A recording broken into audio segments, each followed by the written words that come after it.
Thank you. What an honor. Alumni of the Year. At least some people in this room think my life is going well, so that's a good start. I still remember my very first day in Boston. I was in my early 20s. I just arrived from Istanbul for the PhD program. It was my very first time abroad. I didn't know anyone here. I arrived with one suitcase, no place to stay, no apartment. And on my first night, I ended up at the address of a friend in Austin. She was kind enough to let me sleep on her sofa. The next morning, I woke up and went outside. And I remember thinking, everything looks very different than back home. The city, the language, the people, everything felt so different. And then as I was walking around, I got thirsty. I walked into a McDonald's. That was the only place that looked familiar. So I walked into McDonald's, and also it was the first time I had to speak English in the wild. So I went up to the counter and said, "Can I get a bottle of water?" The lady looked at me and said, "Excuse me, what do you need?" I said, "Water." She still didn't understand. She called her colleague. I repeated, "Water, please." He didn't understand. He called the store manager. And somehow ordering water had turned into a whole situation. And I remember at that point, I started doubting everything. My pronunciation, my English, I'm in this new country by myself. I can't even communicate the basics. How am I going to survive the lectures, the PhD program? 10 minutes, 3 employees, and many attempts to say the word water. Eventually, I got it. And now, fast forward, years later, I'm here giving a commencement speech. So I guess it turned out all fine.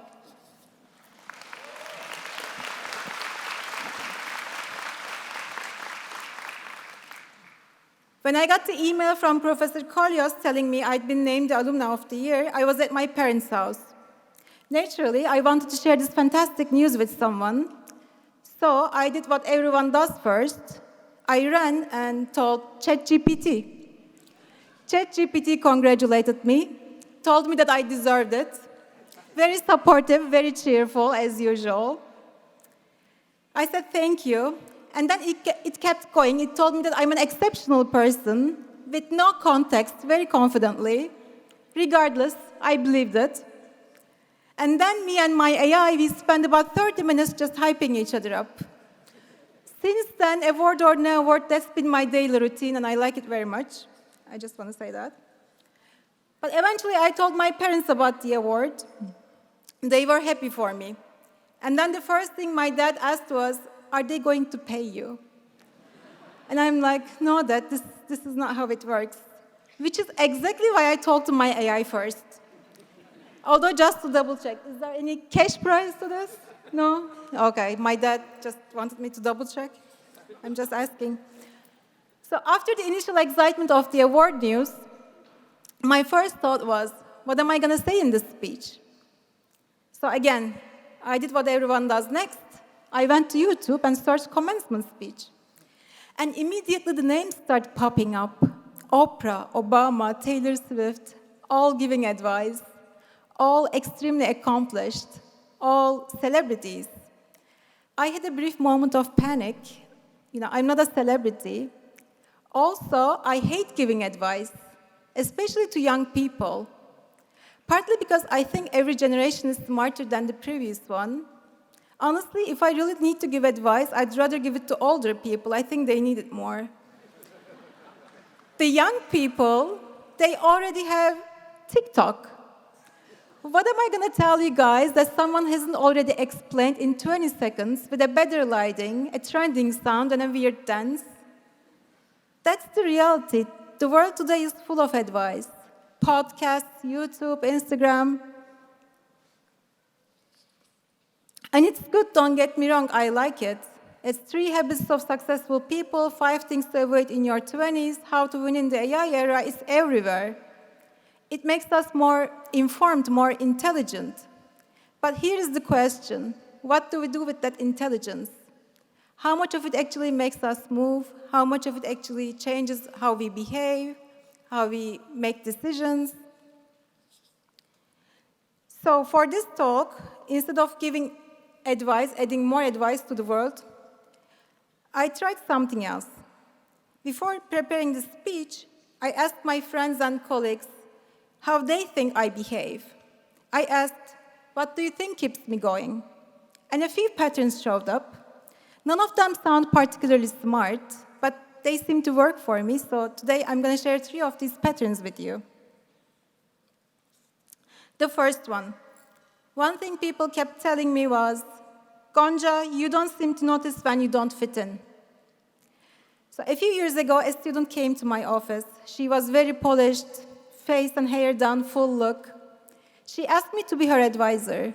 I said, okay, and then started talking about my research, the projects we could work on. She stopped me. She said, actually, I wanted to work with you for a different reason. She told me that she was a little worried. If she spent all her time around engineers, she'll start to look like one. Basically, a nerd with no sense of fashion. So she noticed me in high heels, occasional red lipstick, and she wanted to know, how do I do it? How do I not feel the need to change how I look? And I remember sitting there thinking, wait, she's right. I don't really look like other people here. I genuinely hadn't thought about it. I just showed up the way I always show up. And then I realized it wasn't just her. When I moved to Germany to work at the Bosch Center for AI, within the first few weeks, people would stop me and ask, what are you doing here? And I'd be, what do you mean, what am I doing here? I work here just like you are. I genuinely didn't understand the question. And it wasn't just these incidents, different countries, different rooms, different versions of the same thing. You don't seem like a typical researcher. You don't seem like a typical engineer. It took me years to understand that most people, when they walk into a room where they stand out, they feel it immediately. They ask themselves, do I belong here? Should I adjust? Should I be more whatever this room expects? That's intelligence doing its job. It reads the room. It tells you where you stand. But the more carefully your intelligence reads the room, the less of you is left to do the actual work. My mind just does not do that. Not that I don't care, because I'm generally too busy doing the work. Intelligence asks, do I belong here? Agency asks, what are we building? Intelligence reads the room. Agency changes it. So the second one, something people told me again and again, Gonca, you assume that if someone can do something, you can do it too. Now, I know this sounds like overconfidence, but it's actually the opposite. It doesn't come from confidence. It comes from a lifetime of not being the most qualified person in the room. During my PhD here at BU, and I say this with full sincerity, I was surrounded by people who were sharper than me, faster than me. Same at every job I've ever had. I've spent a lot of time in rooms where someone next to me knew more than I did. And at some point, I had to make a decision, not to be intimidated by that, but to be reassured by it. A few years ago, I signed up for a project in autonomous driving. The only problem was I had no background in autonomous driving or robotics. I signed up because, well, I was curious whether the autonomous driving technology actually works. That's how I make decisions sometimes. So, and then at some point, that project needed a leader, someone to take it all the way from research to a real product. They asked me if I wanted to do it. Now, I could have played it safe. I could have said, there are people here who are more experienced than me. Maybe you should be one of them. But I didn't say that. I said yes.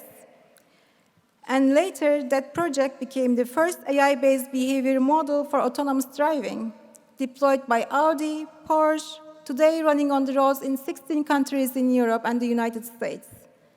And last year, across thousands of researchers and engineers at my company, I was named Inventor of the Year. Now, I'm not telling you this to impress you, although if you're a little impressed, that would be nice. I'm telling you this because, see, I was not the most experienced person on that team. I was just the one who said yes before I felt ready. And things worked out because somewhere along the way, I stopped seeing other people as comparison. I started seeing them as proof. When most people look at someone further ahead, someone smarter, more experienced, more qualified, their mind does what intelligent minds do. It catalogs the gap. Everything you don't have, everything you haven't done, everything that stands between you and there. And the bigger the gap looks, your intelligence generates more reasons not to start. My mind does not do that. It doesn't focus on the gap. It focuses the other side of it. If someone else has figured it out, it means it's figure-outable. If someone got there, it means there's a path. So the next time you walk into a room full of people who already made it, don't focus on the gap. Look at the other side of it. So the last one, third one. My friends tell me that, Gonca, you jump before you figure out the landing. Could be a very polite way of saying sometimes you don't know what you are doing, but that's fine.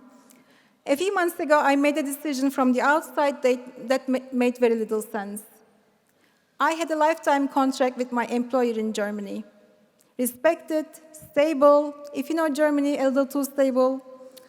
A life that by every reasonable measure was comfortable. Steady progress, not much risk. And then I realized what I called comfort started feeling like a ceiling. So I left. No obvious next chapter, no detailed plan. It doesn't sound very smart, right? But here's what my experience has taught me. When something on the surface looks fine, but quietly starts to feel off, when you want to make a real change, your intelligence gives you a list, a long list of reasons to stay the course. But agency doesn't negotiate with that list. Agency is willingness to act, even when you don't know where you land. Because if you wait to see the landing first, chances are you are going to wait forever. The landing is not visible from the proven path. You see it only once you are off it. So, before I leave you, I want to go back to something. Years ago, a girl your age landed in Boston. First time abroad, one suitcase, no place to stay. She couldn't even order water on her first try. That girl had no idea what came next, none. And somehow she turned out to be fine. And I look at you, and I see bright young people at the beginning of a new chapter. You guys look very wise, at least from this distance. You are graduating at a remarkable moment from a fantastic university in a field that matters more than ever. And the world that you are walking into has more knowledge in it than any world before it. The advice, the content, the information, and now artificial intelligence that can generate, analyze. None of it is scarce anymore. It's available to everyone, instantly, almost for free. Which means intelligence alone is no longer what separates you. What separates you is whether you act. Whether you walk into the room before you feel ready. Whether you say yes before you have a roadmap. Whether you jump and then trust that you'll figure out the landing. Intelligence is not the main engine of success anymore. Agency is. And I know you already have that in you because you are graduating from the same place that seeded it in me. This place, this department, these faculty, they never made me feel like I didn't fit in. They never made me feel like I needed to be anything other than what I walked in as. They put me in rooms with people smarter than me. They taught me that not knowing is a starting point, not a dead end. I didn't know at the time how valuable and how rare that was. I do now, and I'm deeply, deeply grateful for it. And now, class of 2026, it's your turn. You are already more ready than you think. You just have to start. Thank you.